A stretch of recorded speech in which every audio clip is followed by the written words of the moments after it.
Hello students, आज हम देखेंगे कि फ्रिंज विड्थ की कैलकुलेशन कैसे करते हैं। फ्रिंज विड्थ का एक्सप्रेशन क्या है और उसका डेरिवेशन देखेंगे। तो हम देखते हैं। Let's start. फ्रिंज विड्थ को हम डिनोट करते हैं बाय बीटा, और बीटा का फॉर्मूला होता है lambda capital D by D. Now ये लैम्डा होता है wavelength of light and capital D होता है distance between the slit and the screen, जो कि हम ऑलरेडी अपने यंग्स डबल स्लिट एक्सपेरिमेंट के लेक्चर में स्टडी कर चुके हैं। स्मॉल डी होता है डिस्टेंस बिटवीन द स्लिट्स, जो दो स्लिट्स हमने ली थी उनके बीच के जो स्मॉल डिस्टेंस को हम स्मॉल डी लेते हैं। ये हो गया, ये S1 और S2 हमारे स्लिट्स हैं, तो ये डिस्टेंस है हमारा स्मॉल डी, और कैपिटल डी हमारा डिस्टेंस है स्लिट्स और स्क्रीन के बीच का distance. This is the distance capital D. Lambda वो वेवलेंथ की, लाइट की वेवलेंथ है जो यहाँ से हमें वेव फ्रंट्स दे रही है, जहाँ से वेव्स ट्रैवल हो रही हैं। तो फ्रिंज विड्थ का मतलब होता है एक फ्रिंज की वाइडनेस, वो कितनी वाइड है। हमने फ्रिंजेस देख ली हैं, कुछ फ्रिंजेस डार्क होती हैं, कुछ ब्राइट होती हैं। तो डार्क और ब्राइट फ्रिंजेस के अलग अलग विड्थ होती हैं या फिर सेम विड्थ होती हैं, उसको हम देख लेते हैं वो कैसे होगा। तो इंटेंसिटी हम ऑलरेडी डिस्कस कर चुके हैं, मेरा लेक्चर आप फॉलो कर सकते हो condition for constructive and destructive interference वाले लेक्चर में। तो वहाँ से हमने डिराइव किया था intensity that was based on amplitude. तो इंटेंसिटी का हम फॉर्मूला देख लेते हैं। Intensity is equal to K A square, where I is intensity and A is amplitude. K is a constant of proportionality. A square को हमने find out किया था इंडिविजुअल वेव्स जो सुपर इम्पोज हो रही थी उनके एम्पलीट्यूड का स्क्वायर, सेकेंड वेव के एम्पलीट्यूड का square plus 2a1 a2 cos phi, जहाँ पर फाई दोनों वेव्स के बीच का फेज डिफरेंस था। नाउ इस फॉर्मूले से जब हम देखते हैं तो एम्पलीट्यूड्स तो सेम ही रहेंगे, एम्पलीट्यूड्स तो चेंज नहीं हो रहे हैं, लेकिन फाई चेंज हो सकता है। तो in this case intensity is directly proportional to the phase difference. Intensity जब मैक्सिमम होगी, मैक्सिमम इंटेंसिटी तब होगी जब ब्राइट फ्रिंज क्रिएट होगी, ब्राइट लाइट शो होगी, तभी ब्राइट फ्रिंज क्रिएट होगी। फ्रिंज इज सिंपली लाइट और the spot, bright spot on the screen.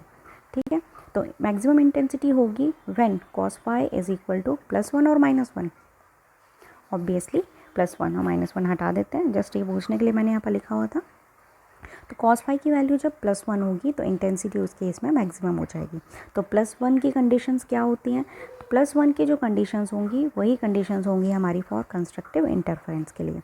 तो ब्राइट फ्रिंज होगी when phi is equal to cos inverse 1, और cos 1 होता है 0 पर, cos 0 is 1 and 2 pi means pi means 180, तो 2 multiplied by 180। 360 पर भी फाई की वैल्यू 0 होती है। तो इसी तरह से जब इसको हम सॉल्व करते जाएंगे आगे, तो हमारे पास एक nth जो एक्सप्रेशन आएगा वो है 2n पाई। तो फेज डिफरेंस हमारा आ जाएगा 2n पाई, मीन्स फाई की वैल्यू जब 2n पाई होगी उन कंडीशंस में हमारी वैल्यू हमेशा, इंटेंसिटी की वैल्यू हमेशा मैक्सिमम आएगी। तो हमारे पास एक एक्सप्रेशन है, that expression is phase difference is equal to 2 pi upon lambda multiplied by delta x, where delta x is the path difference. दो लाइन्स, जब एक लाइन यहाँ पर है और एक लाइन यहाँ पर है, तो इन दोनों लाइन्स के बीच में क्या डिफरेंस है? दोनों एंड पॉइंट्स तो सेम है, डिफरेंस हमारे पास सिर्फ इतना ही आ रहा है, ये डिफरेंस है। तो ये डिफरेंस हमारा जितना हो गया, ये डिफरेंस है हमारा डेल्टा एक्स, ये हमारा पाथ का डिफरेंस है। तो बस इसको रीअरेंज कर लेते हैं, क्योंकि हमें डेल्टा एक्स की वैल्यू निकालनी है। तो डेल्टा एक्स को यहाँ सब्जेक्ट ले लेते हैं यहाँ से। तो डेल्टा एक्स, और हमने डेल फाई निकाला था 2n पाई, तो फाई की जगह हम 2n पाई प्लेस कर देंगे। नाउ डेल्टा एक्स को सब्जेक्ट ले लेते हैं, यहाँ से 2 पाई कैंसिल आउट हो जाएगा, हमारे पास फाइनली बचेगा delta x equal to n pi. This is our equation number 1 and this is the condition for constructive interference, इसको ध्यान रखना है, delta x equal to N pi constructive interference के लिए है। नाउ कंडीशन हम देख लेते हैं डार्क फ्रिंज के लिए, जहाँ पर इंटेंसिटी बिल्कुल कम होगी या ज़ीरो होगी।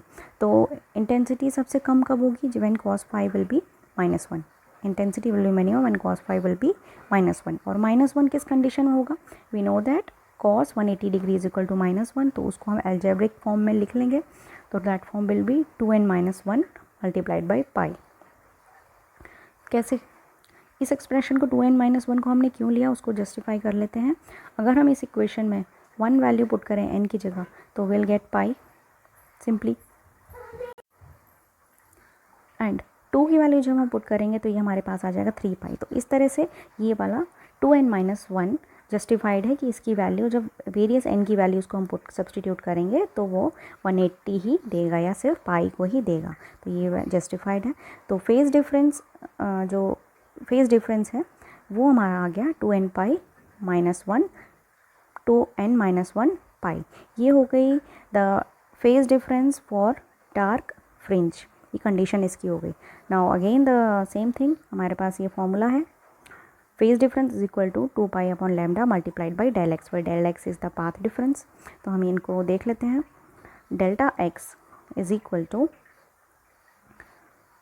Delta phi lambda upon 2 pi. तो डेल्टा फाई की वैल्यू हम ये पुट कर लेते हैं जो हमने यहाँ पर निकाली थी 2n - 1 पाई, उसको हमने यहाँ पुट किया और इसको सॉल्व कर दिया। बोथ साइड्स न्यूमरेटर डिनोमिनेटर में पाई कैंसिल आउट हो जाएगा, we are left with 2n pi -1 lambda upon 2। तो ये जो हमारा फाइनल जो इक्वेशन आई है डेल्टा एक्स की value, this is the condition for dark fringe. तो हमें ये दोनों कंडीशंस बहुत इम्पॉर्टेंट है और ये कंडीशंस हमें याद करके रखनी है, जिनको हम हाईलाइट कर लेते हैं। For bright fringe this is the condition and for dark fringe this is the condition.